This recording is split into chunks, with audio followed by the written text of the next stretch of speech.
예수님은 인류의 소망이십니다. 예수님이 소망인 사람은 복음을 전하는 일에 거침이 없고 담대하죠. 원주민들의 후한 예를 받으며 멜리데를 떠난 바울 일행은 중간에 몇 군데 기착점들이 있지만 결과적으로 무사히 로마에 도착하게 되죠. 로마에 입성한 바울은 그곳에서 다른 죄수들과는 다르게 특별한 호의를 받습니다. 죄수들을 관리하는 책임자, 근위대장이었겠죠. 보통은 재판을 앞두고 있는 죄수들은 재판이 끝나기까지 감옥에 함께 이렇게 투옥시키기 마련인데, 근위대장이 바울에게는 특별한 호의를 베풀어서 군인 한 사람만 이렇게 지키도록 했습니다. 16절 말씀에 보면 따로 있게 그랬는데 감옥이 아니라 따로 개인 주택에 머물 수 있게 한 것입니다. 근위대장은 바울을 감옥이 아니라 개인 주택에 구금한 상태에서 군인 한 사람만 이렇게 지키도록 배려한 것입니다. 로마까지 바울을 호송했던 백부장 율리오가 아마도 죄수들을 인계하는 과정에 그동안에 있었던 일들을 다 이렇게 전하면서 특별히 바울에 대해 좋은 말들을 한 것으로 보입니다. 그리스도인은 언제 어디에서 무슨 일을 하든지 도전이 되고 본이 되는 그런 사람이 되어야지 됩니다. 사람들은 이유 없이 호의를 베풀지 않죠. 모든 것은 다 심은 대로 거두는 것입니다. 바울이 이렇게 특별한 호의를 얻게 된 것은 사람들 앞에서 믿음의 모습을 보였기 때문이죠. 같은 어려움, 같은 환경 속에 있었지만 다른 사람들과 달리 바울은 담대한 모습 보였어요. 믿음의 모습을 보인 거죠. 선장과도 달랐어요. 백부장과도 달랐습니다. 배 안에 있던 다른 죄수와도 달랐고 군인들과도 달랐습니다. 그동안에 죽을 고비가 여러 번 있었지만 바울은 단 한 번도 하나님을 의심하지 않고 믿음의 모습을 그들에게 보여주었던 것입니다. 세상에서 성공했기 때문에 그리스도인들을 다르게 보는 것이 아닙니다. 나와 똑같은 환경이지만 내가 믿음의 모습을 보일 때, 또 믿음의 사람으로서의 어떤 담대한 모습을 잃지 않을 때 사람들은 그를 다르게 보는 거죠. 저는 저와 여러분의 믿음이 이렇게 다른 사람에게 도전이 되는 그런 믿음이 될 수 있기를 주님의 이름으로 소망하고 축복합니다. 바울은 개인주택에서 이렇게 지내는 동안에 어느 정도의 자유를 얻었습니다. 그러나 그 자유는 완전한 자유는 아니었습니다. 바울이 얻은 자유는 가택을 벗어날 수 없는 자유, 비록 한 사람이지만 군인의 감시를 벗어날 수 없는 제한된 자유였습니다. 그런데 그 제한된 자유 안에서 바울이 무엇을 합니까? 로마에 살고 있던 유대인들 중에서 높은 사람들을 청하죠. 그리고 그들 앞에서 자기가 로마까지 오게 된 이유를 설명하고 복음 전할 기회를 마련하는 것을 말씀 가운데서 보게 됩니다. 20절 넘어가서 보시면 이스라엘의 소망으로 말미암아 자신의 이런 처지에 대해서 한 가지 이유를 이야기해요. 이스라엘의 소망으로 말미암아 나 이런 결박의 상태 됐고 죄수의 몸이 됐고 그간에 여러 가지 어려운 일들 다 겪었다. 그렇게 이야기한 거예요. 바울이 말한 이스라엘의 소망이란 무엇입니까? 예수로 말미암은 유대인들 자기 동족들의 구원이고 더 나아가서 온 인류의 구원이죠. 바울은 이야기했어요. 내가 여기까지 오게 된 것은 나를 이렇게 만든 사람들을 고발하려는 것이 아닙니다. 나에게는 한 가지 소망이 있습니다. 그리고 그 소망에 대해서 여러분들에게 이야기하기 위해서 지금 제가 이 쇠사슬에 매인받은 것입니다. 여러분, 참된 그리스도인은 욕망의 사람이 아니라 소망의 사람입니다. 인간에게는 5가지 욕망이 있다고 그러죠. 식욕, 세욕, 물욕, 명예욕, 장수욕. 오늘 우리가 소망이라고 생각하는 거, 그래서 하나님 앞에 내 삶 가운데 성취되기를 기도하는 내용은 어떤 것입니까? 그것이 소망입니까? 욕망입니까? 욕망은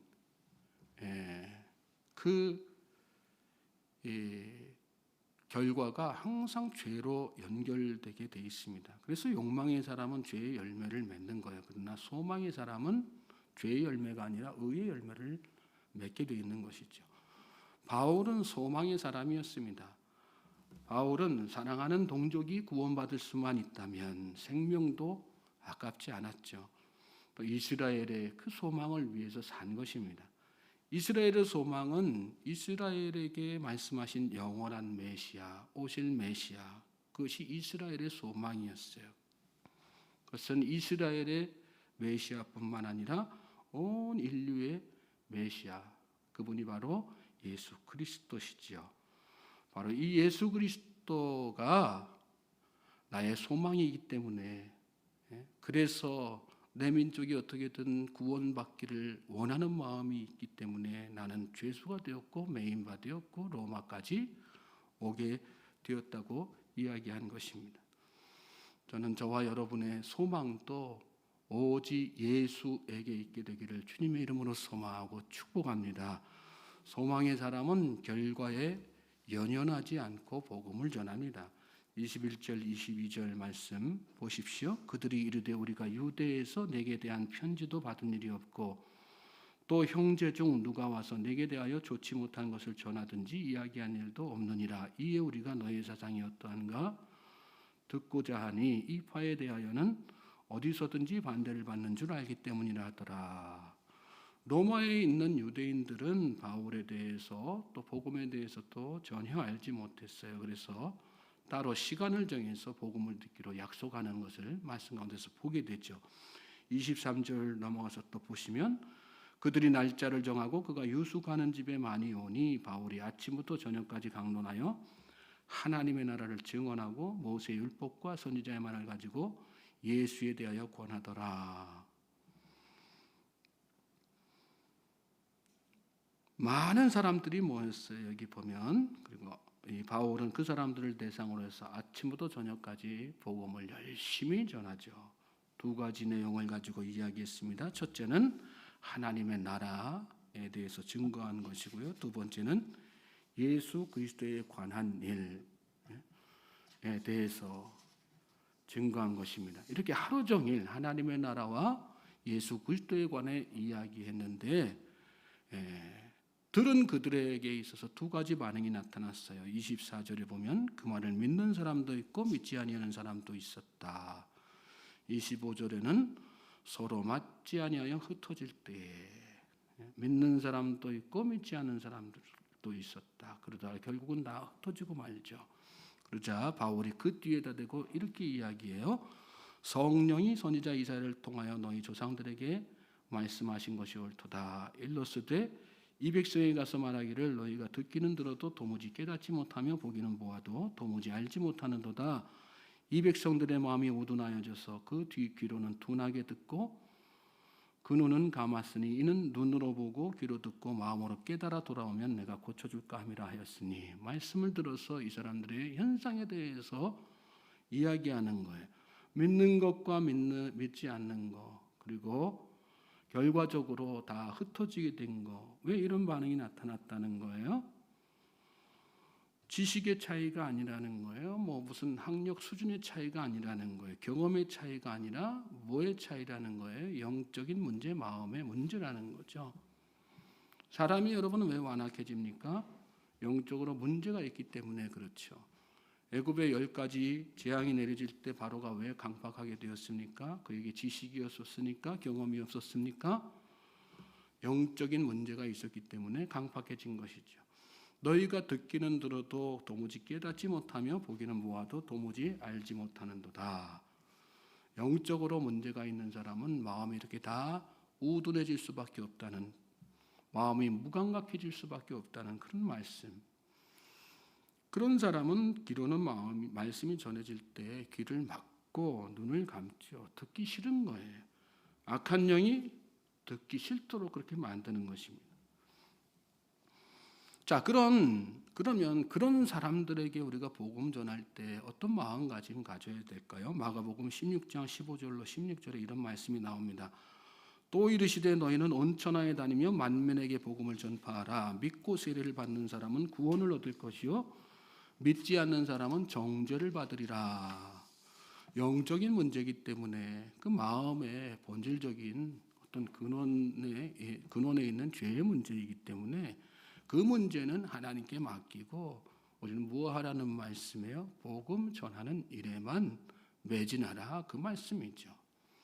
그래서 소망의 사람은 복음을 전함에 있어서 결과에 연연하지 않는 것입니다. 결과는 하나님께 다 맡기고, 물론 우리가 그들을 위해서 중보하는 일은 계속해야 되죠. 그러나 우리가 집중해야 될 것은 뭐예요? 뿌리는 거, 전하는 거. 저와 여러분은 뿌리는 일에 충실해야지 되는 사람인 것을 여러분 믿으시기 바랍니다. 거두시는 분은 다 하나님이세요. 그래서 우리에게는 포기하지 않고 복음 전하는 거, 소망의 사람으로서 우리에게 있는 그 소망의 힘으로 말미암아서 포기하지 않는 거, 그게 참 중요한 거죠. 바울이 그랬습니다. 바울에게는 그런 소망이 있었어요. 28절 보면 그런즉 하나님의 이 구원이 이방인에게로 보내어진 줄 알라. 그들은 그것을 들으리라 하더라.